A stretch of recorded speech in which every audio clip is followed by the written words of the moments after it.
Praise the Lord. കർത്താവിന്റെ അതിപരിശുദ്ധമായ നാമം വാഴ്ത്തപ്പെടുമാറാകട്ടെ. അനുഗ്രഹിക്കപ്പെട്ട നല്ല നിമിഷങ്ങൾക്കായി നന്ദിയുള്ള ഹൃദയത്തോടെ കർത്താവിന് സ്തോത്രം ചെയ്യുന്നു.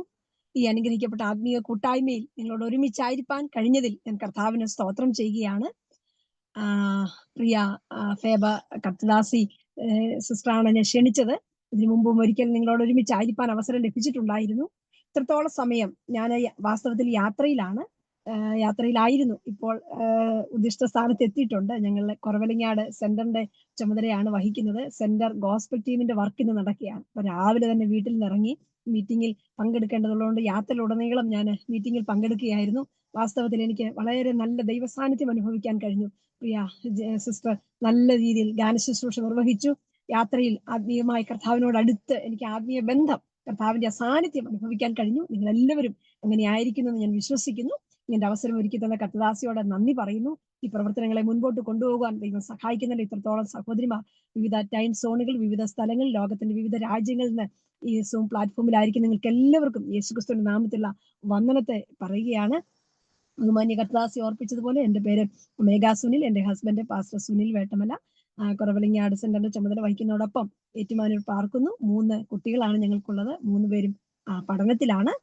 ഇന്നിവിടെ ഗോസ്പൽ ടീമിന്റെ വർക്കാണ്. ഞങ്ങളൊരു ചെറിയ സെന്റർ ആണെങ്കിലും അവിടെ എല്ലാ മാസവും ഗോസ്പൽ ടീമിന്റെ പ്രവർത്തനം നടക്കുന്നു. രാവിലെ മുതൽ ഉച്ചവരെ ഭവന സന്ദർശനവും ഉച്ചയ്ക്ക് ശേഷം പരസ്യങ്ങളുമാണ്. അതിനുവേണ്ടി എത്തുവാൻ ദൈവം സഹായിച്ചു. ഇവിടെയുള്ള പ്രവർത്തനങ്ങളെ ഓർത്ത് പ്രാർത്ഥിക്കണം, ഞങ്ങളെ കുടുംബമായി ഓർത്ത് പ്രാർത്ഥിക്കണമെന്ന് പ്രാരംഭത്തിൽ തന്നെ ഓർപ്പിക്കുകയാണ്. സമയം ഒട്ടും തന്നെ നഷ്ടപ്പെടുത്താതെ ദൈവവചന ശുശ്രൂഷയിലേക്ക് കടക്കുവാൻ ആഗ്രഹിക്കുന്ന അനുഗ്രഹിക്കപ്പെട്ട സാക്ഷ്യം കേൾക്കുവാനിടയായി. സാക്ഷ്യം മാത്രമല്ല, അതോടൊപ്പം നല്ല ദൈവവചന ചിന്തകളും പങ്കുവച്ചല്ലോ. പ്രിയ ദൈവദാസിയും കർത്താവ് അനുഗ്രഹിക്കട്ടെ. ദൈവവചന ചിന്തയ്ക്ക് ആധാരമായി ലൂക്കോസിന്റെ സുവിശേഷം 8-ാം അധ്യായം അതിന്റെ 47-ാമത് വാക്യമാണ്. Luke chapter 8 verse 47. ഇനി താൻ മറിഞ്ഞിരിക്കുന്നില്ല എന്ന് സ്ത്രീ കണ്ടു, വിറച്ചും കൊണ്ട് അവന്റെ മുമ്പിൽ വീണു. ഈ വേദഭാഗം വളരെ സുപരിചിതമാണ്, എല്ലാവർക്കും അറിയാം. ഇപ്പോൾ തന്നെ ഏകദേശം നിങ്ങളുടെയൊക്കെ മനസ്സിൽ വന്നിട്ടുണ്ട് ഞാൻ എന്താണ് പറയാൻ പോകുന്നത്. എങ്കിലും നമ്മൾ ഒത്തിരി വായിക്കുകയും കേൾക്കുകയും ചെയ്തിട്ടുണ്ടാണെങ്കിലും ഇന്ന് വ്യത്യസ്തമായ ചില ചിന്തകൾ ദൈവം തരും, നമ്മോട് സംസാരിക്കുമെന്ന് ഞാൻ വിശ്വസിക്കുന്നു. എന്നോടും കൂടെ കർത്താവെ സംസാരിക്കണമെന്നുള്ള പ്രാർത്ഥനയോടുകൂടിയാണ് ഞാൻ ആയിരിക്കുന്നത്. 66 പുസ്തകങ്ങളാണ് വിശുദ്ധ വേദപുസ്തകത്തിൽ നമുക്ക് കാണുവാൻ കഴിയുന്നത്. അതിൽ 42-ാമത്തെ പുസ്തകമാണ് ലൂക്കോസിന്റെ സുവിശേഷം. 24 അധ്യായങ്ങളും 1156 വാക്യങ്ങളുമാണ് ലൂക്കോസിന്റെ സുവിശേഷത്തിൽ ഉള്ളത്. ലൂക്കോസ് എന്ന വൈദ്യൻ തെയോഫിലോസ് എന്ന റോമൻ ഉദ്യോഗസ്ഥന് വേണ്ടി എഴുതിയതാണെന്ന് നമുക്ക് മനസ്സിലാക്കാൻ സാധിക്കുന്നു. ഇതിന്റെ രചയിതാവ് ഒരു ഡോക്ടർ ആയിരുന്നത് കൊണ്ട് തന്നെ യേശു കർത്താവ് ചെയ്ത രോഗസൗഖ്യങ്ങൾ അഥവാ രോഗികളെ കർത്താവ് സൗഖ്യമാക്കിയതിനൊക്കെ കാര്യങ്ങൾ വളരെ വിശദീകരിച്ച് കൊടുത്തിട്ടുണ്ട്. അത്തരം ഒരു സംഭവമാണ് നാം വായിച്ചതിന്റെ പശ്ചാത്തലം എന്ന് പറയുന്നത്. ഇതിന് തൊട്ട് മുമ്പത്തെ ചില ഭാഗങ്ങൾ വായിക്കുകയാണെങ്കിൽ യേശു കർത്താവിന്റെ പരസ്യ ശുശ്രൂഷയുടെ 2-ാം വർഷത്തിൽ നടന്ന ഒരു അത്ഭുതമായിട്ടാണ് വേദപണ്ഡിതന്മാർ ഇതിനെക്കുറിച്ച് പറയുന്നത്. ഈ ഭാഗത്തിന് തൊട്ടു മുകളിൽ കർത്താവ് ശിഷ്യന്മാരോട് പറയുന്നു, നാം അക്കരയ്ക്ക് പോകാം. എവിടേക്കാണ് പോകുന്നതെന്ന് അവർക്കറിയില്ല, പക്ഷെ കർത്താവിന് അറിയാമായിരുന്നു.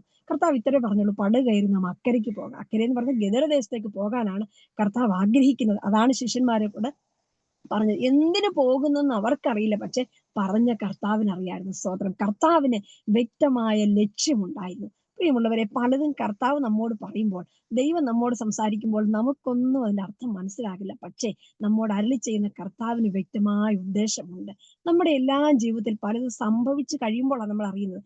ഇന്ന് ഇതുവരെയുള്ള കാര്യങ്ങൾ നമുക്കറിയാം, ഇനി അടുത്ത സെക്കൻഡിൽ, അടുത്ത മണിക്കൂറിൽ എന്ത് നടക്കുമെന്നുള്ളത് നമുക്കാർക്കും അറിയില്ല. നടന്നു കഴിയുമ്പോഴേ അറിയുള്ളൂ. എന്നാൽ നമ്മുടെ നാളുകളെ അറിയുന്ന ഒരു നല്ല കർത്താവ്, നമ്മുടെ ഭാവി അറിയുന്ന നല്ല കർത്താവ്. ഇന്ന് രാവിലെ നമ്മൾ അങ്ങനെയുള്ള കർത്താവിന്റെ സന്നിധിയിലാണ് ആയിരിക്കുന്നത്. നമ്മൾ പലപ്പോഴും ഈ സംഭവിച്ചത് നോക്കി, സംഭവിച്ചത് കഴിഞ്ഞ ശേഷം നാം അതിനെയൊക്കെ വിലയിരുത്തുമ്പോൾ നമ്മുടെ അടുത്ത വരാൻ പോകുന്ന വർഷങ്ങളെ നോക്കി വിലയിരുത്തുന്നവരാണ് നമ്മുടെ കർത്താവ്. ഇന്നലെ വരെ നാം ആരായിരുന്നു എന്നുള്ളതല്ല കർത്താവ് നോക്കുന്നത്, അതിനേക്കാളുപ്പുറം നാളെ നാം ആരായിരിക്കും. ഇന്നലെ വരെ എന്തായിരുന്നു എന്നുള്ളതല്ല, നാളെ നാം എന്താകും, ഇതാണ് കർത്താവ് നമ്മെ കുറിച്ച് ചിന്തിക്കുന്നത്. അങ്ങനെയെങ്കിൽ എന്ത് പകൽ പ്രിയമുള്ളവരെ, ഇന്നലെ വരെ നടന്നതോർത്ത് ഭാരപ്പെടണ്ട, ഇന്നലെ വരെ കഴിഞ്ഞതോർത്ത് പ്രയാസപ്പെടണ്ട. നാളുകളിൽ നമ്മുടെ ജീവിതത്തിൽ മാറ്റങ്ങൾ വരുത്താൻ, നാളുകളിൽ ചിലത് ചെയ്യാൻ ദൈവത്തിന് ഉദ്ദേശമുണ്ടെന്ന് തിരിച്ചറിഞ്ഞുകൊണ്ട് കർത്താവിൽ ആശ്രയിക്കുന്ന ദൈവമക്കൾക്കാണ് ഞാൻ സ്തോത്രം ചെയ്യുന്നു. കർത്താവ് പറഞ്ഞു, നാം അക്കരയ്ക്ക് പോകാം. അക്കരയ്ക്ക് പോകുകയാണ്. പടക് കയറി അക്കരയ്ക്ക് യാത്ര ചെയ്യാൻ ആരംഭിച്ചു. ശിഷ്യന്മാർ നമുക്കറിയാം പടകിൽ കയറി. അവർക്കൊന്നും തുഴയാൻ അറിവില്ലാത്തവരല്ല. നന്നായി പരിചയ സമ്പന്നരാണ്.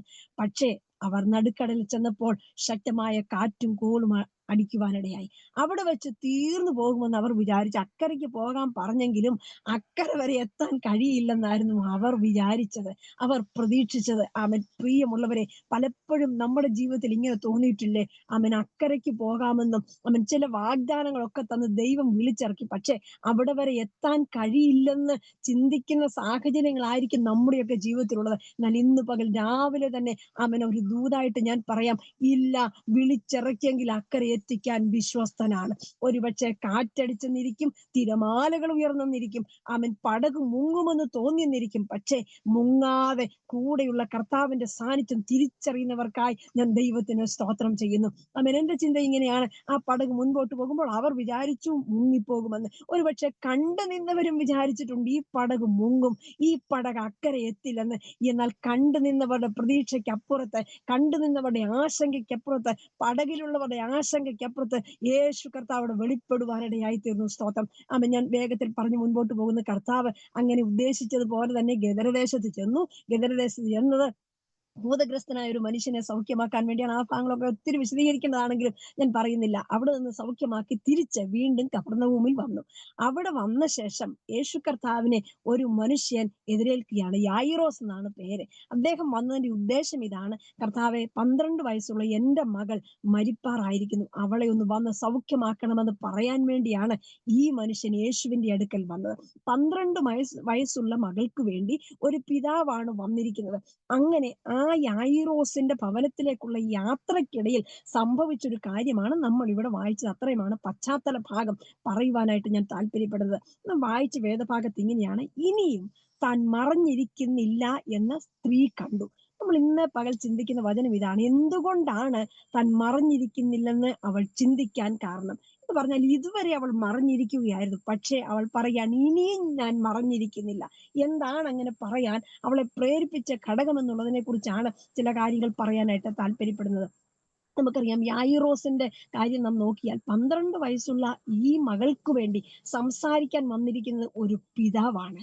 എന്നാൽ ആ യാത്രക്കിടയിൽ യേശുവിനെ സന്ധിച്ച ഈ സഹോദരിയെ നമുക്ക് നോക്കാം. രക്തസ്രവക്കാരി സ്ത്രീ എന്നാണല്ലോ നമ്മൾ അവളെ പേര് വിളിക്കുന്നത്. അങ്ങനെ തന്നെ ഇരുന്നോട്ടെ. ഈ സഹോദരിക്ക് വേണ്ടി പറയാൻ അവിടെ ഒരാളുമില്ല. 12 വയസ്സുള്ള പെൺകുട്ടിക്ക് വേണ്ടി പറയുവാൻ അവളുടെ പിതാവ് വന്നു. ആ വിഷയത്തിൽ അവളുടെ പിതാവ് യേശുവിന്റെ അടുക്കൽ വന്ന് അവൾക്ക് വേണ്ടി മധ്യസ്ഥ പറയുകയാണ്. പക്ഷേ ഇവിടെ 12 വർഷമായി രോഗിയായിരിക്കുന്ന ഈ സഹോദരിക്ക് വേണ്ടി പറയാൻ വരുവാൻ ആരുമില്ല. അവൾക്ക് വേണ്ടി സംസാരിക്കുവാൻ ആരുമില്ലാത്തൊരു സാഹചര്യമാണ്. ഇന്ന് പകൽ എന്നെ കേൾക്കുന്ന ദൈവവൈതലെ, ചിലപ്പോൾ നമുക്ക് വേണ്ടി പറയാൻ ആരുമില്ലായിരിക്കാം, നമുക്ക് വേണ്ടി സംസാരിക്കുവാൻ ആരുമില്ലാത്ത സാഹചര്യമായിരിക്കാം. മറ്റുള്ളവരെ നോക്കിയിട്ട്, ദൈവമേ, അവർക്കൊക്കെ എത്രയോ ആളുകളുണ്ട്, അവർക്കൊക്കെ എത്രയോ നല്ല ബന്ധങ്ങളുണ്ട്, അവർക്കൊക്കെ ഒരുപാട് ആളുകളുണ്ട്, എന്നാൽ എനിക്ക് വേണ്ടി പറയുവാൻ, എൻ്റെ ഈ സാഹചര്യത്തിൽ എനിക്ക് വേണ്ടി ഒന്ന് നിൽക്കുവാൻ ആരുമില്ലല്ലോ എന്ന് പറയുന്ന സാഹചര്യമാണെങ്കിലും ഇന്ന് പകൽ വിശ്വാസ കണ്ണാൽ കാണാൻ കഴിയട്ടെ, ആരുമില്ലാത്തവർക്ക് വേണ്ടി നടന്നു വരുന്ന ഒരു കർത്താവുണ്ട്. സ്തോത്രം. സഹായിപ്പാൻ ആരുമില്ലെങ്കിലും, സംസാരിപ്പാൻ ആരുമില്ലെങ്കിലും, അങ്ങനെയുള്ളവർക്ക് വേണ്ടി ഇടപെടുന്ന യേശു കർത്താവിന്റെ സൗഖ്യത്തിന്റെ കരമാണ് നമുക്ക് അവിടെ കാണുവാനായിട്ട് സാധിക്കുന്നത്. ഈ സഹോദരി യേശുവിന്റെ അടുക്കലേക്ക് വരികയാണ്. യേശുവിന്റെ അടുക്കൽ നേരിട്ട് ആദ്യം തന്നെ വരികയല്ല. നമുക്കറിയാം 12 വർഷമായി രക്തസ്രവമാണ്. ഈ രോഗം വന്നവൾ മരിക്കാറായിരിക്കുകയാണ്. എല്ലാം നഷ്ടപ്പെട്ടു. ഇനി ഒന്നുമില്ലാത്തൊരു സാഹചര്യത്തിൽ അവൾ എത്തിയിരിക്കുകയാണ്. ഇനിയും മറിഞ്ഞിരിക്കുന്നില്ലെന്ന് കാണാൻ അവൾ തീരുമാനിക്കാനുള്ള 3 കാരണങ്ങളാണ് പറയാൻ ആഗ്രഹിക്കുന്നത്. ഒന്ന്, അവൾ യേശുവിന്റെ അടുക്കൽ വന്നു. യേശുവിന്റെ അടുക്കൽ വന്നതുകൊണ്ട് ഇനിയും മറിഞ്ഞിരിക്കുന്നില്ലെന്ന് തീരുമാനിച്ചു. 2, സൗഖ്യം അറിഞ്ഞതുകൊണ്ട്, അഥവാ സൗഖ്യം അനുഭവിച്ചത് കൊണ്ട് ഇനിയും മറിഞ്ഞിരിക്കുന്നില്ലെന്ന് തീരുമാനിച്ചു. 3, യേശു ചുറ്റും നോക്കിയത് കൊണ്ട് ഇനിയും മറിഞ്ഞിരിക്കുന്നില്ലെന്ന് തീരുമാനിച്ചു. ഈ 3 കാര്യങ്ങളാണ് പറയാൻ ആഗ്രഹിക്കുന്നത്. സമയപരിധിക്കുള്ളിൽ പറയാൻ പറ്റുന്നത്രയും കാര്യങ്ങൾ പറഞ്ഞ് അവസാനിപ്പിക്കാൻ ഞാൻ ആഗ്രഹിക്കുന്നതാണ്. ഒന്ന്, അവൾ യേശുവിന്റെ അടുക്കൽ വന്നു. അവൾ ലോകവൈദ്യന്മാരെ ആശ്രയിച്ചു. അവൾക്കുള്ളതെല്ലാം വിറ്റു. എന്റെ ഒരു ചിന്തയിൽ, എന്റെ ഒരു ഭാവനയിൽ ഇപ്പോൾ അവൾക്ക് സ്വന്തമെന്ന് പറയാൻ ഒന്നുമില്ല. അവളുടെ ബന്ധങ്ങളെ കുറിച്ച് പറയുന്നുണ്ടോ? അവൾക്ക് ആരെങ്കിലും ഉള്ളതായിട്ട് പറയുന്നുണ്ടോ? അവൾക്ക് എന്തെങ്കിലും ഉള്ളതായിട്ട് പറയുന്നുണ്ടോ? ഒന്നും ഉള്ളതായിട്ട് പറയുന്നില്ല. അവളുടെ ജീവിതത്തിൽ ഇപ്പോൾ ഇല്ലായ്മ മാത്രമാണ് പറയുവാനുള്ളത്. ശൂന്യത മാത്രമാണ് പറയുവാനുള്ളത്.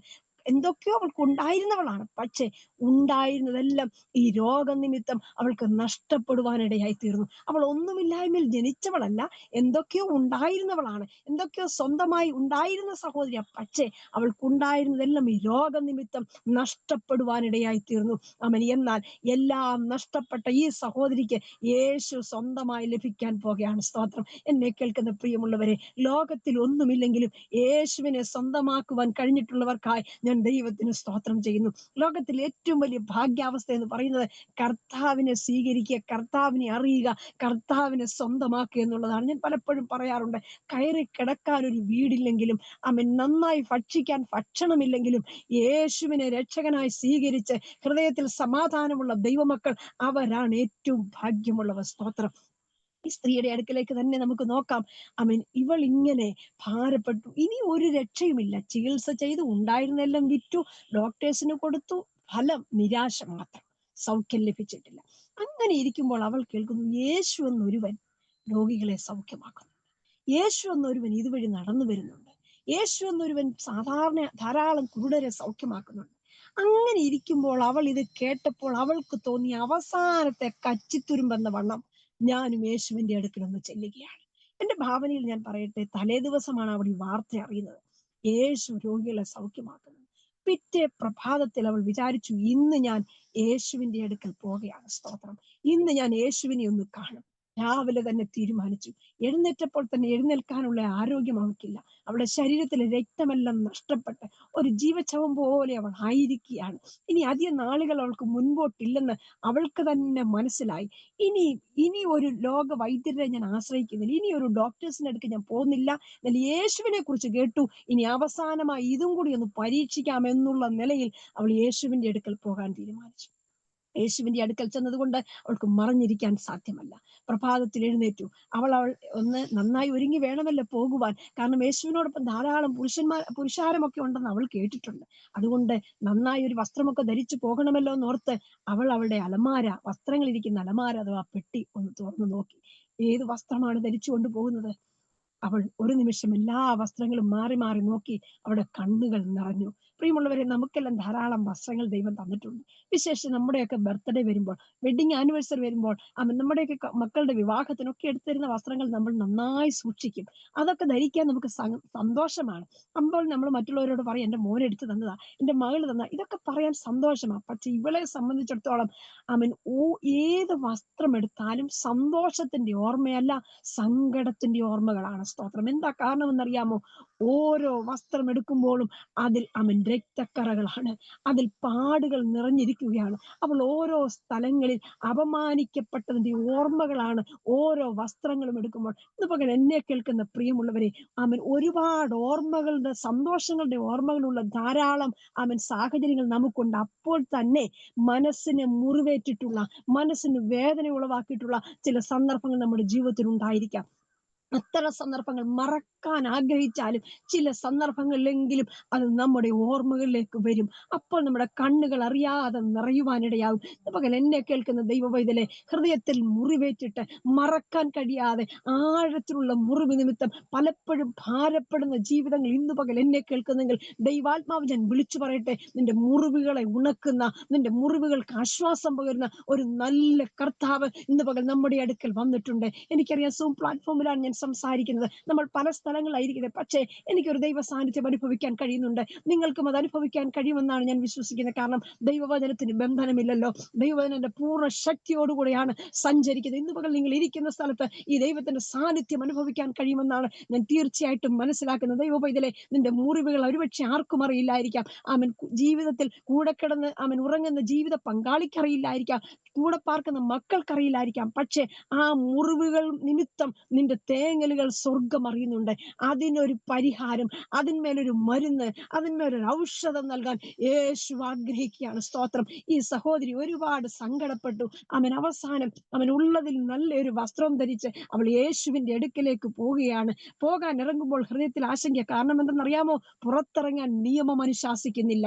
പുറത്തിറങ്ങി സഞ്ചരിക്കരുത്, ഇവളെ കണ്ടാൽ കല്ലെറിഞ്ഞ് കൊല്ലണമെന്നുള്ളതാണ് നിയമം. അതാണ് അവളുടെ സാഹചര്യം. പക്ഷെ അതിനെ വകവെക്കാതെ യേശുവിന്റെ അടുക്കലേക്ക് അവൾ പോകാൻ തീരുമാനിച്ചു. എന്നെ കേൾക്കുന്ന സഹോദരിമാരെ, പ്രിയമുള്ളവരെ, സാഹചര്യങ്ങൾ പ്രതികൂലമാണെങ്കിലും യേശുവിന്റെ അടുത്തേക്ക് നീ ചുവടുകൾ വെച്ചാൽ യേശു നിന്നെ മാനിക്കുവാനിടയായി തീരും. ഒരുപക്ഷെ സാഹചര്യം ഒന്നും അനുകൂലമല്ലായിരിക്കും, വീട്ടിലാരും അനുകൂലമല്ലായിരിക്കും, ഒരുപാട് പ്രതികൂലങ്ങൾ ഉള്ളായിരിക്കും. പക്ഷേ അതിന്റെ മധ്യത്തിൽ യേശുവിന് വേണ്ടി ചുവടുകൾ വെച്ചാൽ കർത്താവ് മാനിക്കാതിരിക്കത്തില്ല. സ്തോത്രം.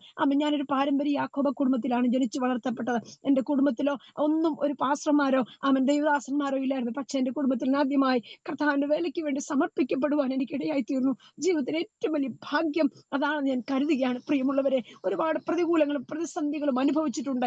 ഇന്ന് പകൽ ഞാൻ പറയുന്നു, പ്രതിസന്ധികളുടെ നടുവിൽ ആരെങ്കിലും ആയിരിക്കുന്നെങ്കിൽ നീ ആ പ്രതികൂലത്തെ വകവയ്ക്കാതെ ചുവടുകൾ മുൻപോട്ട് വെച്ചാൽ നിനക്ക് വേണ്ടി അത്ഭുതം പ്രവർത്തിക്കുന്ന ഒരു കർത്താവുണ്ട്.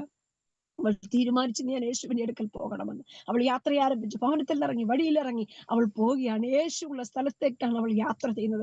അവൾ പോകുമ്പോൾ അവളുടെ ഉള്ളിൽ ഭയമുണ്ട്. എന്നെ ആരെങ്കിലും കാണുമോ, എന്നെ ആരെങ്കിലും തിരിച്ചറിയുമോ? വലിയ പുരുഷാരത്തെ അവൾ കണ്ടു കഴിഞ്ഞു. അവൾക്ക് മനസ്സിലായി യേശു കർത്താവാണ് അവിടെയുള്ളതെന്ന്. സ്തോത്രം. യേശുവിന്റെ അടുക്കൽ ചെല്ലണം. അവൾക്ക് മറ്റൊന്നും അറിഞ്ഞുകൂടാ. ഒറ്റ അറിവേ ഉള്ളൂ, യേശുവിനെ കുറിച്ച് മാത്രമേ അറിവുള്ളൂ. യേശുവിന്റെ അടുക്കൽ ചെല്ലാൻ ആഗ്രഹിച്ചു. വലിയ പുരുഷാരത്തെ കണ്ടു. അവൾ നോക്കി, എനിക്ക് അറിയാവുന്ന ആരെങ്കിലും ഉണ്ടോ, എനിക്ക് പരിചയമുള്ള ആരെങ്കിലും ഉണ്ടോ? അവളുടെ വിശ്വാസം അകത്ത് പറഞ്ഞു, ഇല്ല, നീ മുൻപോട്ട് പോയിക്കൊള്ളാൻ. ഇപ്പോൾ ഭവനത്തിൽ ഇറങ്ങുന്നതിന് മുമ്പേ ഹൃദയത്തിൽ ഒരു കാര്യം പറഞ്ഞത്, ഒരു തീരുമാനം എടുത്തു, ഞാൻ ഇന്ന് യേശുവിന്റെ അടുക്കൽ ചെല്ലും. ചെല്ലുക മാത്രമല്ല, യേശുവിന്റെ വസ്ത്രത്തിന്റെ അഗ്രത്തിൽ ഞാനൊന്ന് സ്പർശിക്കും. സ്പർശിച്ചാൽ എനിക്ക് സൗഖ്യമാണ്. നോക്കണേ, ആദ്യമായിട്ടാ യേശുവിന്റെ അടുക്കൽ പോകുന്നത്. പക്ഷെ എത്ര ആഴമേറിയ വിശ്വാസമാണ്. യേശുവിനെ കാണുന്നതിന് മുമ്പ്, യേശുവിനെ അറിയുന്നതിന് മുമ്പ് ഹൃദയത്തിൽ ആഴമായ ഒരു വിശ്വാസം. അതുപോലെ എന്നെ കേൾക്കുന്ന സഹോദരിമാരെ, ഇത്തരം ഒരു വിശ്വാസമാണ് കർത്താവ് നമ്മിൽ നിന്നും പ്രതീക്ഷിക്കുന്നത്. സ്തോത്രം. അത്ഭുതം നടക്കുന്നതിന് മുമ്പ്, വിടുതൽ കാണുന്നതിന് മുമ്പ് ഇന്ന് പകൽ വിശ്വസിക്കാൻ കഴിയുമെങ്കിൽ നിന്റെ ഭാരമേറിയ വിഷയത്തിന് മുമ്പിൽ ആ ഒരു വിശ്വാസം മാത്രം മതി. കർത്താവ് അത്ഭുതം ചെയ്യുവാനിടയായി തീരും. കർത്താവ് എനിക്ക് വേണ്ടി ചെയ്തിട്ട് ഞാൻ വിശ്വസിക്കാമെന്നല്ല, യേശുവിനെ കണ്ടിട്ട് ഞാൻ വിശ്വസിക്കാമെന്നല്ല, യേശുവിനെ കാണുന്നതിന് മുമ്പ് അവൾ വിശ്വസിക്കുകയാണ്. ഞാൻ രോഗിയായിട്ടാണ് ഇവിടുന്ന് പോകുന്നത്. അവളുടെ വിശ്വാസത്തിന്റെ ഒരു വാക്കുകൾ ഞാൻ എന്റെ ഭാഷയിൽ പറയാം. ഞാൻ ഈ വീട്ടിൽ നിറങ്ങുന്നത് രോഗിയായിട്ടാണ്. പക്ഷേ യേശുവിനെ കണ്ട് യേശുവിന്റെ വസ്ത്രത്തിൽ ഞാൻ സ്പർശിച്ചാൽ ഞാൻ മടങ്ങി വരുമ്പോൾ രോഗിയായിട്ടല്ല, ഞാൻ സൗഖ്യമുള്ളവളായി വരുവാനിടയായി തീരും. എത്ര ആഴമേറിയ വിശ്വാസമാണ്. ഇന്ന് പലപ്പോഴും നമുക്ക് വിശ്വാസി എന്ന് പേരുണ്ടെങ്കിലും പലതിന്റെയും മുമ്പിൽ നാം അവിശ്വാസമുള്ളവരായി മാറുമ്പോൾ, നിരാശരായി മാറുമ്പോൾ, ഇന്ന് പകൽ ദൈവാത്മാവ് പറയുന്നു, ജീവിതത്തിന്റെ നിന്റെ സാഹചര്യങ്ങളുടെ നടുവിൽ നിനക്ക് വിശ്വസിക്കാൻ കഴിയുമെങ്കിൽ ആ വിശ്വാസം കൈമുതലാക്കിക്കൊണ്ട് മുൻപോട്ട് പോയാൽ കർത്താവ് അത്ഭുതം ചെയ്യുവാനിടയായി തീരും. സ്തോത്രം. പലപ്പോഴും നമുക്ക് ആശങ്കകളാണ്, നിരാശകളാണ് നമ്മുടെ ജീവിതത്തിൽ. ഞാൻ പലപ്പോഴും പഠിച്ച് മനസ്സിലാക്കിയ ഒരു കാര്യം, എന്നെ ഉൾപ്പെടെയാണ് ഞാൻ പറയുന്നത്, നമ്മൾ നടക്കാത്ത കാര്യങ്ങളെ നോക്കി ആശങ്കപ്പെടുന്നവരാണ്. നടന്നതിനെ ഓർത്ത് നമ്മൾ കർത്താവിന് നന്ദി പറയാറില്ല, കർത്താവിന് സ്തോത്രം ചെയ്യാറില്ല. നടക്കാൻ പറ്റാതെ പോയ കാര്യങ്ങളെ ഓർത്ത് നിരാശപ്പെടുന്നവരാണ്. ഞാനിങ്ങനെ അടുത്ത ദിവസങ്ങൾ പുസ്തകങ്ങൾ വായിച്ചപ്പോൾ എനിക്ക് മനസ്സിലാക്കാൻ കഴിഞ്ഞു. ഞാൻ വായിച്ചതാണ്, രണ്ട് വെള്ളം കോരുന്ന, കിണറ്റിൽ നിന്ന് വെള്ളം കോരുന്ന, കേരളത്തിലെ പശ്ചാത്തലത്തിലാണ് ഞാൻ പറയുന്നത് കേട്ടോ, കിണറ്റിൽ നിന്ന് വെള്ളം കോരുന്ന രണ്ട് തൊട്ടികൾ അവർ തമ്മിൽ ഇങ്ങനെ സംഭാഷിക്കുക. അപ്പോൾ ഒരു തൊട്ടി പറയാ മറ്റേ തൊട്ടിയോട്, എന്തോ ജീവിതമാണ് നമ്മുടേത്, എന്നും ഇങ്ങനെ യജമാനൻ വന്ന് താഴോട്ട് ഇറക്കുമ്പോൾ കുഴിയിലോട്ട് പോകണം, അവിടുന്ന് ഒരു തൊട്ടി വെള്ളവുമായിട്ട് തിരിച്ചു കയറി വരണം, എത്ര നാളായി ഇത് തുടരുന്നു, എന്തൊരു ജീവിതമാണ്. നിരാശയുടെ വാക്കുകൾ ഇങ്ങനെ മറ്റേ തൊട്ടിയോട് പറഞ്ഞു. ഉടനെ ഈ തൊട്ടി ഓർത്ത് ആ തൊട്ടിയും ഇതുപോലെ പറയുമെന്ന്. പക്ഷെ ആ തൊട്ടി ഒരു കാര്യം പറഞ്ഞു, സാരമില്ല, താഴോട്ട് പോകുമ്പോൾ അഥവാ കിണറ്റിലോട്ട് വെള്ളം കോരാൻ പോകുമ്പോൾ നമ്മൾ ഒന്നുമില്ല, ശൂന്യമായ പാത്രമായിട്ടാ പോകുന്നത്. പക്ഷേ അവിടെ നിന്ന് കയറി വരുമ്പോൾ നിറഞ്ഞ് എത്രയോ പേരുടെ ദാഹം തീർക്കുന്ന, എത്രയോ പേർക്ക് ആശ്വാസം കൊടുക്കുന്ന നിറഞ്ഞ വെള്ളവുമായിട്ടല്ലേ നമ്മൾ കയറി വരുന്നത്. അതെനിക്ക് സന്തോഷമാണ് ഈ തൊട്ടി പറയുവാനിടയായി. വാസ്തവത്തിൽ രസകരമായിട്ട് തോന്നിയാലും അതിലല്പം അർത്ഥമുള്ളതുപോലെ എനിക്ക് തോന്നി. പ്രിയമുള്ളവരെ, നമ്മുടെ ജീവിതത്തിൽ പലപ്പോഴും ചില ശൂന്യതകൾ കണ്ടേക്കാം. അതിനെ നോക്കി നാം പരിഭവിക്കുന്നവരാണ്, നിരാശപ്പെടുന്നവരാണ്. എന്നാൽ ഇന്ന് പകൽ ഞാനൊരു കാര്യം പറയട്ടെ, നിറവുള്ളതിനെ നോക്കി സന്തോഷിക്കാൻ കഴിയുന്നവർക്കായി ഞാൻ ദൈവത്തിന് സ്തോത്രം ചെയ്യുന്നു. ശൂന്യമായതിനെ നോക്കി നിരാശപ്പെടുകയല്ല. ശൂന്യമായ പലതുണ്ടെങ്കിലും, ആശങ്കപ്പെടാൻ ഒരുപാട് കാര്യങ്ങളുണ്ടെങ്കിലും സന്തോഷിക്കാനും നിറവിന്റെ അനുഭവമുള്ള ചിലതൊക്കെ ദൈവം തന്നിട്ടുണ്ട്. അതോർത്ത് ദൈവത്തെ സ്തുതിക്കാൻ കഴിയണം. സ്തോത്രം. ഈ സഹോദരി, അവൾക്ക് വേണമെങ്കിൽ പിറുപിറുത്ത് വീട്ടിലിരിക്കാം. പക്ഷെ യേശുവിനെ കുറിച്ച് കേട്ടപ്പോൾ അവിടെ അകത്തെ വിശ്വാസം പറഞ്ഞു, ഞാൻ യേശുവിന്റെ അടുക്കൽ ചെല്ലും, ഞാൻ ഇന്ന് സൗഖ്യം പ്രാപിക്കും. അവൾ ഉന്മേഷത്തോടെ ഭവനത്തിൽ നിന്നിറങ്ങി. വലിയ പുരുഷാരത്തെ അവൾ കണ്ടു. അവൾ നോക്കി, എന്നെ ആരെങ്കിലും അറിയുന്നുണ്ടോ? എന്നെ ആളുകൾക്ക് മനസ്സിലായാൽ ഈ പോക്ക് ഇന്നെ അവസാനത്തെ പോക്കായിരിക്കും, അവരെന്നെ കല്ലെറിഞ്ഞു കൊല്ലും. പക്ഷേ ഞാൻ ഇങ്ങനെ ചിന്തിക്കുന്നത്, വിശ്വാസം അവളെ അങ്ങ് പൊതിഞ്ഞെന്നാണ് എനിക്ക് മനസ്സിലാകുന്ന കാര്യം. സ്തോത്രം. മറ്റുള്ളവരുടെ കണ്ണിൽ നിന്ന് അവളുടെ വിശ്വാസം അവളെ പൊതിയുവാൻ ഇടയായി തീർന്നു. മകൾ, എന്നെ കേൾക്കുന്ന പ്രിയമുള്ളവരെ, നമ്മെ കീഴ്പ്പെടുത്തുന്ന, നമ്മെ ആക്രമിക്കുന്ന പലതുമുണ്ടെന്ന് നാം ഭയപ്പെട്ടിരിക്കാതെ വിശ്വാസത്താൽ ചുവടുകൾ വെക്കുമെങ്കിൽ നിന്നെ കീഴ്പ്പെടുത്തുമെന്ന് നീ ഭയപ്പെടുന്നതിന്റെ മുമ്പിൽ നിനക്കൊരു സംരക്ഷണം ദൈവം ഒരുക്കുവാനിടയായി തീരും. കാണാൻ സാധ്യതയില്ലാഞ്ഞിട്ടല്ല, അവരുടെ കൺമുമ്പിൽ പെടാൻ സാധ്യതയില്ലാഞ്ഞിട്ടല്ല, പക്ഷേ ആർക്കും നിന്നെ തിരിച്ചറിയാൻ കഴിയാത്ത വിധത്തിൽ ദൈവത്തിന്റെ ഒരു സംരക്ഷണ വലയം ദൈവം നമുക്ക് വേണ്ടി ഒരുക്കുവാനിടയാകും. ഈ സഹോദരി മുൻപോട്ട് പോവുകയാണ്. അങ്ങനെ അവൾ ചുറ്റും നോക്കിയപ്പോൾ പലരെയും പരിചിതരെ കണ്ടു. അല്പം മുമ്പിൽ നിൽക്കുന്നവരെ അവളൊന്ന് നോക്കിയപ്പോൾ കഴിഞ്ഞ ആഴ്ചയിൽ ഒരുമിച്ച് ഹോസ്പിറ്റലിൽ പോയപ്പോൾ കണ്ടതാ. അവരോട് ഇവളുടെ രോഗമൊക്കെ അവൾ പറഞ്ഞതാണ്. ദൈവമേ, അവരെങ്ങാനും എന്നെ തിരിച്ചറിഞ്ഞാൽ എന്റെ അവസ്ഥ എന്താകുമെന്ന് ഒരു നിമിഷം അവൾ ആശങ്കപ്പെട്ടു. പക്ഷെ വീണ്ടും അകത്ത് നിന്ന് വിശ്വാസം പറഞ്ഞു, ഇല്ല, ഇത് നിന്റെ ദിവസമാണ്, ഇത് നിന്റെ സമയമാണ്, നിന്റെ ചുവടുകൾ നീ മുൻപോട്ട് വെക്കുക. പകൽ എന്നെ കേൾക്കുന്ന ദൈവ പൈതലെ, വിശ്വസിക്ക്, ഇന്ന് എന്റെ പകലാണ്, ഇന്ന് എന്റെ വിടുതലിന്റെ പകലാണ്, ഇന്ന് എനിക്ക് വേണ്ടി ദൈവം പ്രവർത്തിക്കുന്ന പകലാണ്, എനിക്ക് വേണ്ടി അത്ഭുതം പ്രവർത്തിക്കുന്ന ദിനങ്ങളാണ്. വിശ്വാസത്താൽ ഏറ്റെടുക്കുന്നവർക്കായി ഞാൻ ദൈവത്തിന് സ്തോത്രം ചെയ്യുന്നു. പലപ്പോഴും ദൈവിക ദൂതുകൾ, ദൈവിക വാഗ്ദാനങ്ങൾ കേൾക്കുമ്പോൾ നമ്മളൊക്കെ പറയാറുണ്ട്, എന്റെ തലമുറയുടെ കാലത്ത് അത് സംഭവിക്കും, എന്റെ മക്കളിൽ കൂടെ നടക്കും. ഇല്ല ദൈവ പൈതലെ, ദൈവം പറഞ്ഞത് നിന്നോടാണെങ്കിൽ, ദൈവം പറഞ്ഞത് താങ്കളോടാണെങ്കിൽ, തലമുറയല്ല, നമ്മൾ തന്നെ അത് അനുഭവിക്കാൻ ദൈവം അവസരങ്ങളെ ഒരുക്കും. എത്ര പേർക്ക് ഇന്ന് പകൽ ഏറ്റെടുക്കാൻ കഴിയുന്നുണ്ട്? സാഹചര്യം എതിരായിരിക്കും, ഒരുപക്ഷെ അനുകൂലമായി യാതൊന്നും മുൻപിൽ കാണുവാനില്ല, പ്രതീക്ഷയ്ക്ക് വകയില്ലായിരിക്കും. പക്ഷേ പറഞ്ഞത് കർത്താവാണെങ്കിൽ, വാഗ്ദത്തം കേട്ടത് നാം ആണെങ്കിൽ, നമ്മുടെ കാലഘട്ടത്തിൽ തന്നെ, നമ്മുടെ ജീവിതത്തിൽ തന്നെ അത് നടത്തി തരുവാൻ ദൈവം വിശ്വസ്തനാണ്. Praise the lord, hallelujah. ഈ സഹോദരി വിശ്വാസത്താൽ ചുവടുകൾ മുൻപോട്ട് വെച്ചു. യേശുവിന്റെ അടുത്ത് ചെന്നവർക്ക് പിന്നെ മറിഞ്ഞിരിക്കാൻ സാധ്യമല്ല. ഈ കഴിഞ്ഞ നാളുകൾ അത്രയും, വർഷങ്ങൾ അത്രയും ഇവൾ മറിഞ്ഞിരിക്കുകയായിരുന്നു. എന്താ കാരണം? അവൾക്ക് മുൻപിൽ വരാൻ സാഹചര്യമില്ല, മുൻപിൽ വരാൻ സാധ്യമല്ല. എന്നാൽ യേശുവിന്റെ അടുത്ത് വന്നത് കൊണ്ട് ഇനി മറിഞ്ഞിരിക്കാൻ സാധ്യമല്ല. അവൾ ഇപ്പോൾ വന്ന് നിൽക്കുന്നത് യേശുവിന്റെ അടുക്കലാണ്. പകൽ എന്നെ കേൾക്കുന്ന സഹോദരിമാരെ, നമ്മളോടായി ഞാൻ ഒരു കാര്യം പറയട്ടെ. നമ്മൾ യേശുവിനെ അറിഞ്ഞവരാണ്, യേശു കർത്താവിനെ സ്വീകരിച്ചവരാണ്. പക്ഷേ ഇന്നും മറിഞ്ഞിരിക്കുകയാണോ?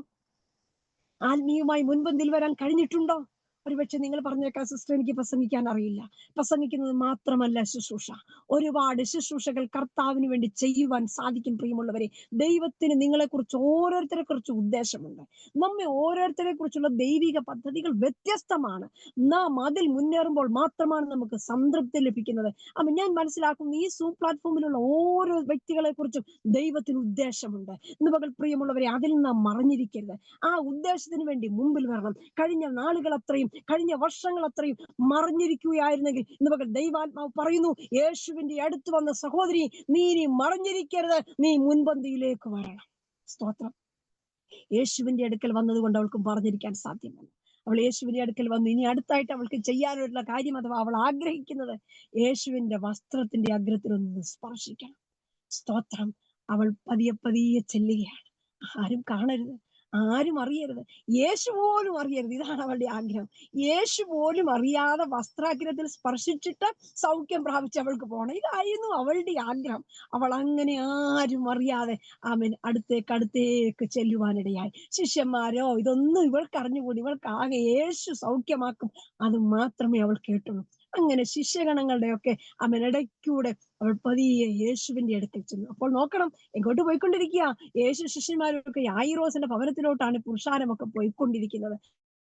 അതിനിടയിൽ സംഭവിക്കുന്ന കാര്യമാണ് നമ്മൾ ഈ വായിച്ച് ചിന്തിച്ചു കൊണ്ടിരിക്കുന്നത്. യേശുവിന്റെ അടുക്കൽ ചെന്നു, ആരും അറിയാതെ ഒരവസരം നോക്കി യേശുവിന്റെ വസ്ത്രത്തിൽ ഇപ്പോൾ ഞാൻ സ്പർശിച്ചാൽ ഇപ്പോൾ എനിക്ക് സൗഖ്യമാകുമെന്ന വിശ്വാസത്തോടെ, സ്തോത്രം, പുറമെ ആരും അറിയരുതെന്ന് അവൾക്ക് ആഗ്രഹമുണ്ടെങ്കിലും അവൾ മാത്രം അറിയുന്ന ഒരു സൗഖ്യം അവളുടെ ജീവിതത്തിൽ നടക്കണമെന്നുള്ള ആഗ്രഹത്തോടുകൂടെ ആരും അറിയാതെ അവൾ യേശുവിന്റെ വസ്ത്രത്തിന്റെ അഗ്രത്തിൽ സ്പർശിച്ചു. ഹല്ലേലൂയ. അവൾ യേശുവിന്റെ വസ്ത്രത്തിൽ സ്പർശിച്ചു കഴിഞ്ഞ ആ മാത്രയിൽ നടന്നു പോയിക്കൊണ്ടിരുന്ന യേശു കർത്താവ് അവിടെ നിന്നിട്ടൊരു കാര്യം ചോദിച്ചു, എന്നെ തൊട്ടതാര്? എന്നെ തൊട്ടതാര്? നോക്കണേ, യേശു കർത്താവിന്റെ ഇടത്തും വലത്തും 12 ശിഷ്യന്മാരുണ്ട്. പത്രോസും യാക്കോബും യോഹന്നാനും ഒക്കെ ഉണ്ട്. പത്രോസിന്റെ ഒക്കെ സ്വഭാവം നമുക്കറിയാം. എന്ത് പറഞ്ഞാലും ഉടനെ എടുത്തടിച്ച് മറുപടി പറയുന്ന പ്രതികരിക്കുന്ന സ്വഭാവമല്ലേ പത്രോസിന്. കർത്താവ് ചോദിച്ചു, എന്നെ തൊട്ടതാരെന്ന്. എന്റെ ഒരു അഭിപ്രായം ഞാൻ പറയും. ഉടനെ പത്രോസ് ചോദിച്ചു, കർത്താവ് എന്ത് മണ്ടൻ ചോദ്യം ഈ ചോദിക്കുന്നു, എന്നെ തൊട്ടതാരെന്നോ? നമ്മൾ അവിടുന്ന് കവർന്നൂമിൽ നടന്നിങ്ങോട്ട് വരുന്നതിനകം എത്ര പ്രാവശ്യം ഞാൻ അങ്ങേ സ്പർശിച്ചു. ഞങ്ങൾ യാക്കോബ് യോഹന്നാനും ഞങ്ങളെല്ലാം ഇടത്തും വലത്തുമില്ലേ, നമ്മൾ തൊട്ടൊരുമിയല്ലേ ഈ പോന്നേ, ഈ വലിയ പുരുഷാരമല്ലേ വന്നുകൊണ്ടിരിക്കുന്നത്. അതിനിടയ്ക്ക് എന്നെ തൊട്ടതാരെന്ന് എന്തൊരു ചോദ്യമാ. ജീസസ്. കർത്താവ് ഒരു കാര്യം പറഞ്ഞു കാണും. അങ്ങനെ രേഖപ്പെടുത്തിയിട്ടില്ലെങ്കിലും എന്റെ ഭാവനയിൽ ഞാൻ പറയാം, കർത്താവ് ഒരു കാര്യം പറഞ്ഞു കാണും. പത്രോസേ, നീ തൊട്ടതുപോലെയല്ല. യാക്കോബേ, യോഹന്നാനെ, നിങ്ങൾ ആരും എന്നെ തൊട്ടതുപോലെയല്ല. കർത്താവ് ഒരു കാര്യം കൂടെ ചോദിച്ചു കാണും. പത്രോസേ, നീ എന്നെ തൊട്ടെന്നൊക്കെ പറഞ്ഞു, നിനക്ക് വല്ലതും അനുഭവപ്പെട്ടോ? നീ എന്നെ തൊട്ടിട്ട് നിനക്ക് വല്ലതും മനസ്സിലായോ? നിനക്ക് മനസ്സിലായില്ല, എനിക്കും ഒന്നും മനസ്സിലായില്ല. പക്ഷേ നിങ്ങൾ എന്നെ സ്പർശിച്ചതുപോലെയല്ല. വിശ്വാസത്തോടെ, പ്രതീക്ഷയോടെ, ആഗ്രഹത്തോടെ എന്നെ ഒരാൾ സ്പർശിച്ചു. എനിക്കത് മനസ്സിലാക്കാൻ കഴിഞ്ഞു. അതെങ്ങനെ മനസ്സിലായെന്ന് ചോദിച്ചാൽ, എന്നിൽ നിന്നൊരു ശക്തി ആ വ്യക്തിയിലേക്ക് പുറപ്പെട്ടു.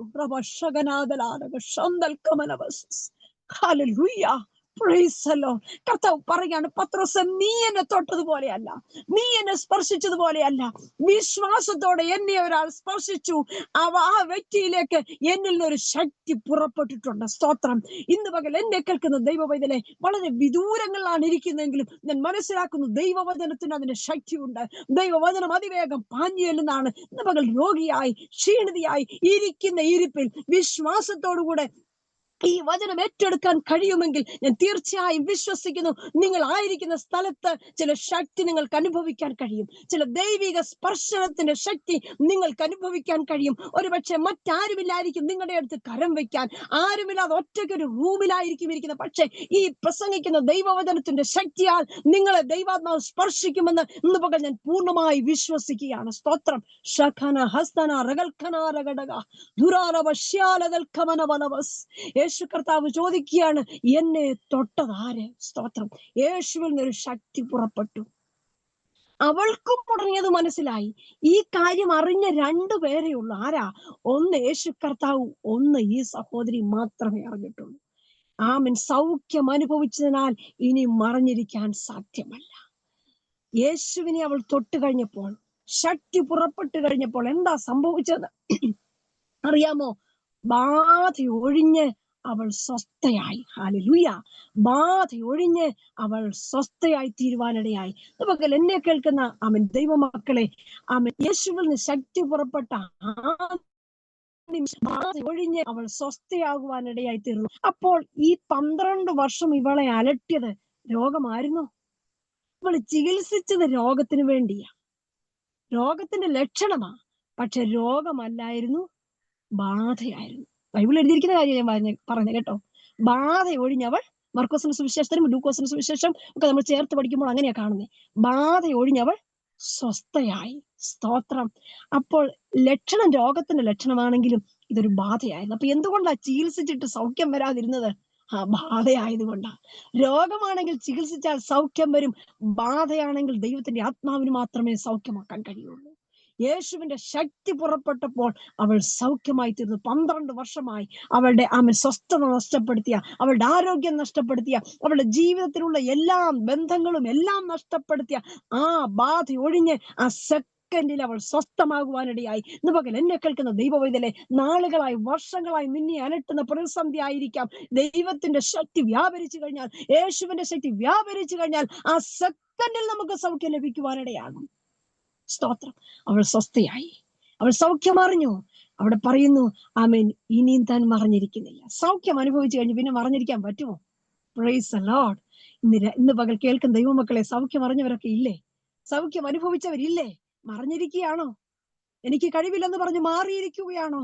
വളരെ വ്യക്തമായി ദൈവാത്മാവിൽ ഞാൻ പറയുന്നു, കർത്താവിന് ഉപയോഗിക്കാൻ പറ്റിയ ചില സഹോദരിമാർ ഇതിനകത്ത് ഇരിപ്പുണ്ട്. പക്ഷെ മറഞ്ഞിരിക്കുക പലതും. സൗഖ്യം അനുഭവിച്ചതുണ്ട്, വ്യക്തമായി സൗഖ്യം അനുഭവിച്ചതുണ്ട്. നീ മറഞ്ഞിരിക്കുകയാണോ? മതി മറഞ്ഞിരുന്നത്, മാറിയിരുന്നത് മതി. ഇന്ന് പകൽ ദൈവാത്മാവ് പറയുന്നു, നീ യേശുവിന് വേണ്ടി പുറത്തു വരണം. സമയത്തിന്റെ പരിധിയിൽ ഞാൻ വേഗത്തിൽ അവസാനിപ്പിക്കട്ടെ. ആമേൻ. ഒന്ന്, യേശുവിനോട് അടുത്ത് ചെന്നത് കൊണ്ട് മറഞ്ഞിരിക്കാൻ കഴിയുന്നില്ല. രണ്ട്, സൗഖ്യം അനുഭവിച്ചാൽ മറഞ്ഞിരിക്കാൻ സാധ്യമല്ല. മൂന്ന്, യേശു കർത്താവ് ചുറ്റും നോക്കിയത് കൊണ്ട് മറഞ്ഞിരിക്കാൻ സാധ്യമല്ല. കർത്താവ് ചോദിച്ചു, എന്നെ ആരാ തൊട്ടെന്ന് ചോദിച്ചു. ചുറ്റും നോക്കുക. കർത്താവിന് അറിയില്ലാഞ്ഞിട്ടാണോ? അറിയാം. ഗലീലക്കടലിലെ ആഴങ്ങളിലൂടെ പോകുന്ന ഏത് മത്സ്യത്തിന്റെ വായിലാണ് ദ്രഹ്മയുള്ളതെന്ന് കാണാൻ കഴിവുള്ള കണ്ണുകളുള്ള കർത്താവിന് ആരാ തൊട്ടതെന്ന് അറിയില്ലേ? അറിയാം. പക്ഷെ അവളിൽ നിന്ന് കേൾക്കാൻ ആഗ്രഹിക്കും. യേശു ചുറ്റും നോക്കിയത് കൊണ്ട് താൻ മറഞ്ഞിരിക്കുന്നില്ല തീരുമാനിച്ചു. ഇതുപകൽ എന്നെ കേൾക്കുന്ന സഹോദരി, കർത്താവ് ചുറ്റും നോക്കുന്നു. കർത്താവ് ചുറ്റും നോക്കുന്നു. മറഞ്ഞിരിക്കരുത്, മറഞ്ഞിരിക്കരുത്. കഴിഞ്ഞ ദീർഘനാളുകളായി നീ മറഞ്ഞിരിക്കുകയല്ലേ? ആമേൻ. ഞാൻ അവസാനിപ്പിക്കുകയാണ്. സ്തോത്രം. ദീർഘനാളുകളായി മറഞ്ഞിരിക്കല്ലേ? ധാരാളം കാര്യങ്ങൾ പറയാൻ ദൈവാത്മാവിന്റെ ഹൃദയത്തിൽ നിയോഗം തരുന്നുണ്ടെങ്കിലും ആമേൻ, എനിക്ക് ഇവിടെ മീറ്റിങ്ങിന് കയറേണ്ട സമയമായി. നിങ്ങളുടെ സമയപരിധി ഞാൻ മനസ്സിലാക്കുന്നു. സ്തോത്രം. ധാരാളം അവസരങ്ങൾ ദൈവം തന്നു. ഇന്നും മാറിയിരിക്കുകയല്ലേ? എനിക്ക് കഴിവില്ല, എനിക്കറിവില്ലെന്ന് പറഞ്ഞ് ഒഴിഞ്ഞിരിക്കുകയാണോ? ദൈവാത്മാവ് വ്യക്തമായി വിളിച്ചു പറയുന്നു, നീ മറഞ്ഞിരിക്കേണ്ടവളല്ല, നീ മാറിയിരിക്കേണ്ടവളല്ല. കർത്താവിന് നിന്നെ കുറിച്ച് ഉദ്ദേശമുണ്ട്. അവൾ പരസ്യമായി സാക്ഷ്യം പറയുന്നതായിട്ടാണ് നമുക്ക് കാണാൻ സാധിക്കുന്നത്. യേശു പറഞ്ഞു, സംഭവിച്ചത് പറയാൻ, നമ്മുടെ ഭാഷയിൽ പറഞ്ഞ അനുഭവ സാക്ഷ്യം പറയാൻ പറഞ്ഞു. ഹല്ലേലൂയ. അവൾ അതുപോലെ പറഞ്ഞു. കേട്ടവർക്ക് വിശ്വാസം വർദ്ധിച്ചു. ഇന്ന് പകൽ ദൈവ പൈതലേ, ദൈവം നിന്നെ ഉപയോഗിക്കാൻ ആഗ്രഹിക്കുന്നുണ്ട്. ദൈവത്തിന് നിന്നെ വിടുവിപ്പാൻ ആഗ്രഹമുണ്ട്. കർത്താവിന് നിന്നെ മുൻപിൽ കൊണ്ടുവരാൻ പദ്ധതിയുണ്ട്. പക്ഷെ മാറിയിരിക്കുകയാണോ? മറഞ്ഞിരിക്കുകയാണോ? ഇന്ന് പകൽ ദൈവാത്മാവ് പറയുന്നു, പുറത്തു വരും. ഇനിയും ഞാൻ മറഞ്ഞിരിക്കുന്നില്ല. ഒരു നിമിഷം എല്ലാ പ്രിയപ്പെട്ടവരും ഇരിക്കുന്ന സ്ഥലത്ത് ആമേൻ, അധരങ്ങളെ തുറന്ന് ദൈവത്തെ ഒന്ന് സ്തുതിച്ചാട്ടെ. ഷകനാരകൾ ഖനാരകടക ശന്തൽ ഖമനഗസ്യ. ആമേൻ. മുൻപോട്ട് പോകണമെന്ന് ആഗ്രഹമുണ്ടെങ്കിലും, മുൻപിൽ വരണമെന്ന് ആഗ്രഹമുണ്ടെങ്കിലും, കർത്താവിന് വേണ്ടി ചില ചെയ്യണമെന്ന് ആഗ്രഹമുണ്ടെങ്കിലും അതിന് കഴിയാതെ പുറകോട്ട് വലിക്കുന്ന അനുഭവങ്ങൾ ഇന്ന് പകൽ വിട്ടുമാറട്ടെ. യേശുവിന്റെ നാമത്തിൽ സഹോദരിമാർ ശക്തി പ്രാപിച്ച് മുൻപോട്ട് വരണമെന്ന് ദൈവാത്മാവ് ആഗ്രഹിക്കുകയാണ്. സഹോദരി, നിന്നെ മുൻപിൽ കൊണ്ടുവരാൻ കർത്താവ് ആഗ്രഹിക്കുന്നു. നീ കർത്താവിന് വേണ്ടി ചിലത് പറയണമെന്ന് കർത്താവ് ആഗ്രഹിക്കുന്നു. നീ കർത്താവിന് വേണ്ടി ചിലത് ചെയ്യണമെന്ന് കർത്താവ് ആഗ്രഹിക്കുന്നു.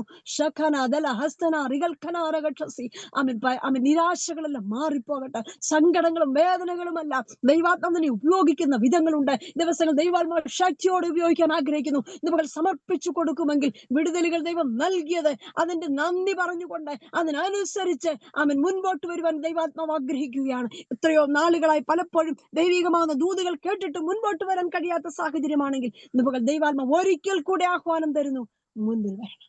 ഇനി ഞാൻ മറിഞ്ഞിരിക്കുന്നില്ല. സ്ത്രീ കണ്ടു, മുൻപിൽ വന്നു, കർത്താവിന്റെ സന്നിധിയിൽ വീണു. ദീർഘകാര്യങ്ങൾ പറയാനുണ്ടെങ്കിലും ഞാൻ അവസാനിപ്പിക്കുന്നു. പ്രിയമുള്ളവരെ, നമുക്ക് കർത്താവിന് വേണ്ടി മുൻപന്തിൽ നിൽക്കാം.